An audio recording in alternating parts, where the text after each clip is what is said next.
something that was absent from our conference, and it was, we thought, a recognition of some of the key figures that we thought had made not just significant, but really a permanent positive effect on the labor and employment relations community in Tennessee.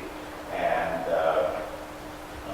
one of the first people that last year the award went to Albert Carter, who developed and then brought to national prominence the apprenticeship program for Middle Tennessee of the NJATC, the National Joint Apprenticeship Training Committee, the IBEW, and the National Electrical Contractors Association. When we began discussing what other individuals we all thought might be appropriate for our second year, the conversation ended after about 5 seconds because everybody said, Peter Cheng. And so that made it easy. Although his ego is so big already that we're worried that he might just grow to be 6 feet. And so we were, until this morning, very worried that we have an award with no one to give it to. But in fact, we do, and we're very grateful for fate conspiring to allow you to be here. We're sad that your fellow commissioners, there were 6 commissioners who were coming here, one all the way from Florida, one from Kentucky, and others from Tennessee and Alabama, who hoped to be here, intended to be here, registered for the conference, but are not here, as you can see. But all of us have at least as much appreciation for what Peter has brought to the table in Tennessee from one end to the other. His wisdom, his insight, his, I hate to say it, emotional maturity, and how often we all know that his good humor and his little narratives have calmed waters and offered wisdom in moments when conflict and ire was the weather of the day. And so, and people have come to me, I don't know if you know this, many times, and independent of you and told me how in agreements or in negotiation, your voice and your contributions gave people a pathway to resolution that they never would have seen before. And that's a gift, and we're the ones who are the receivers of that gift from you. And so we thank you very much for that. Thank you. Now, we have a presentation. Our TERRA group has a student chapter, mostly based at Athens State University, and they're wearing their Chern shirts, which signifies that little, some of the compact that was talked about earlier in this conference between Chern and TERRA. And they are the sponsors of this award, and as they were last year. And so we want to give recognition to here, not just in the literature for our conference, but also give recognition at this ceremony to the financial contribution that has come from our student chapter and the SHRM affiliate at Athens State University. And we thank them for that, and we hope that they've enjoyed the conference and have gotten quite a bit out of it. But we want them to know how much we appreciate their sense of responsibility and contribution to give back this early in their careers in employment and labor relations. So there we go. Let you give it to Peter. Not to stand holding for a photo. I'll get out of the way.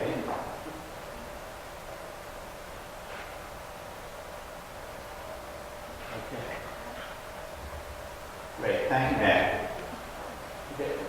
Is there anybody who has something to say about Peter Cheng before we begin? Nobody. Excellent. Peter. Thank you. I don't think I need a phone. I'm not going to phone. First,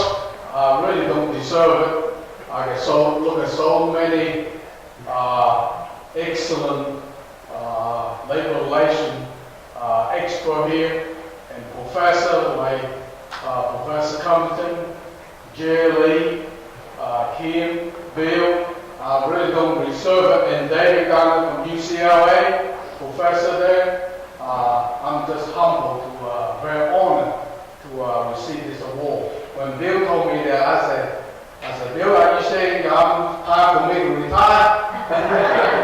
You know how they are when they get those career awards, they want you to retire. But I really appreciate TERRA, thank you, Bill, and the executive board, and Sharon, and everybody else give me this distinguished honor. I'm feel very honored, put it this way. And I said that I want to apologize, I'm not able to be with you in the conference.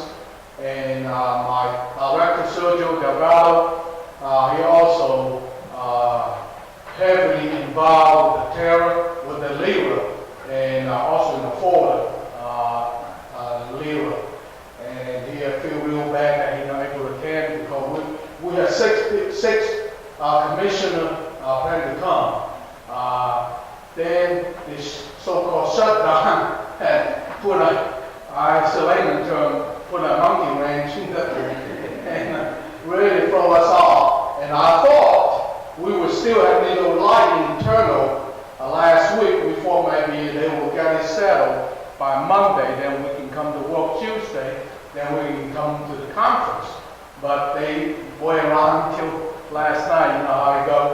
And we were so overwhelmed with work and rescheduling, and we just couldn't make it. And Sergio, I want to send the regard, wish you our best success, and apologize for not being here. And like I said, I spent right before the shutdown, I spent about 2 weeks solid over here in this Arnold Air Force Base, AEDC there with aerospace testing, Allied ATA and AENTC, the Military Council, and 12 different unions. Imagine dealing with 12 different unions. And it was a very, very difficult contract. And fortunately, get it done, and the member ratified it. So it was great to come back over here.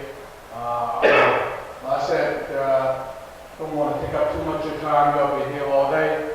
And we're used to that with you.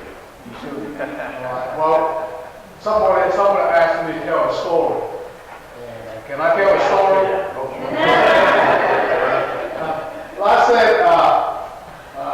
I'm just a kid from Hong Kong, went to school, college here, and then winding up on how happy about the relations. But a long story short, anyway, I like to tell a story kind of relate to what we're doing. And so this is a story that Bill sent me that story. And I stole it and kind of, add some of Peter Cheng's spin to it.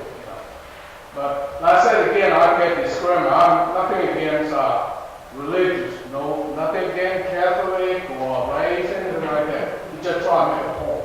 So don't sue me and don't file charges against me. Yeah. Anyway, long time ago, once upon a time, and in Rome, I got a problem with owl and hell. Chinese don't speak with a curved tongue, so owl and hell always have a problem. Anyway, Roman Empire ceases just get back from foreign religion and come back to Rome after several years. And he told his council, say, I'd like to go to the street of Rome, visit my subject, to see what's going on there. So as Caesar walked past the street of Rome, he noticed there's a lot of Chinese there. He said, wow, how come so many Chinese? So after went back to the palace, he asked the council, he said, wait a minute, the street full of Chinese, what happened? He said, well, your Excellency, when you conquer the world, the Chinese are immigrant over here. And they part of Roman citizen. They're Roman. He said, Emperor Caesar said, no, They're too many. They got to go. They have to leave. The council said, wait a minute. They've been here a long time. It's going to be hard to tell them to leave. It won't be good for you to tell them. He said, well, how about tell the Pope to tell them? He said, okay, it's a good idea. So they went down there to Vatican and tell the Pope. The Pope said, oh, Your Excellency, the Chinese been here forever. Can't do that. They're part of Rome. They said, well, Caesar said, well, either you leave or the Chinese leave. Pope said, okay, there's no choice. So Pope went to the Chinese village and dropped the bad news to the Chinese elder. The Chinese elder said, wait a minute, got to be a way. We've been here forever. Got to be a way. Pope said, okay, we're going to have a religious debate. If you want to debate, you can stay. I deal with the emperor later, Caesar later. So Chinese elder said, you the Pope, how can we beat you? Well, the only choice you got. So when in Chinese village, the elder asked somebody, good, a religious expert. He said, oh yeah, Cheng is good. He know all the religious answers. So Cheng said, yeah, sure, I can debate the Pope. So they went to the negotiation. Pope in one side, Cheng in one side. Pope said, well, Cheng, you want to start first? Cheng said, no, we didn't start first, but I have one condition. Pope said, what? We don't talk. Pope said, we don't talk in negotiation or debate? No. Pope said, okay, it can be done. Cheng said, go ahead, Your Holiness. So the Pope stand up, put three fingers, put up three fingers, and Cheng stand up, put up one finger. And then the Pope put a circle around his head, and Cheng stand up, point a finger at the feet. And then after a while, Cheng, the Pope bring out the wine and the wafer, and Cheng get out, put an apple up there. And Pope folded his hands up. He said, man, this man too good. Cheng had all the answers. He can stay. I deal with the emperor later. As the Pope walked back to the Vatican, one of the cardinals finally had enough courage to ask him, say, Your Holiness, how come you let the Chinese win? Pope said, well, I didn't let him win. He had all the answers. I pulled out three fingers, signifying the Trinity, the Father, the Son, the Holy Spirit. And he pulled out, Cheng pulled out one finger and said, regardless, we only have but one God. And then I told them, God is all around us. And he stood up saying, God is there within too. And then I put the wine and wafer, signifying God sent his Son, died in the cross for us, the body and the blood. And he put our apple, signifying original sin. He had answer for everything. And Cheng went back to Chinese village, all the elders were really excited. And he asked, hey, I know we won, Cheng. What happened? He said, well, the Pope told us we've got 3 days to leave town. And I told the Pope not even one of us going to leave. And then he said, we got you all surrounded. And I told him, we're going nowhere. We're here to stay. He said, what happened next? He said, hey, I don't know. He bring his lunch out in our mind. So, what's the moral of the story? How do I tell a moral of the story? The moral story is, in negotiation or dialogue, you got to talk. You cannot assume it. A lot of times as a mediator, I can see some body language when the company make a proposal or union make a proposal. They don't say anything. They say, they're doing something to me. What they make the proposal for. Everybody is assuming things. So pretty soon, the assumption becomes true because you don't talk. So actually, I'm just a try to messenger. I'm trying to talk for the party. Actually, I'm not kind of the credit. The party's going to do the credit. But I always tell the party, you got to talk. So, thank you very much. Thank you, Peter.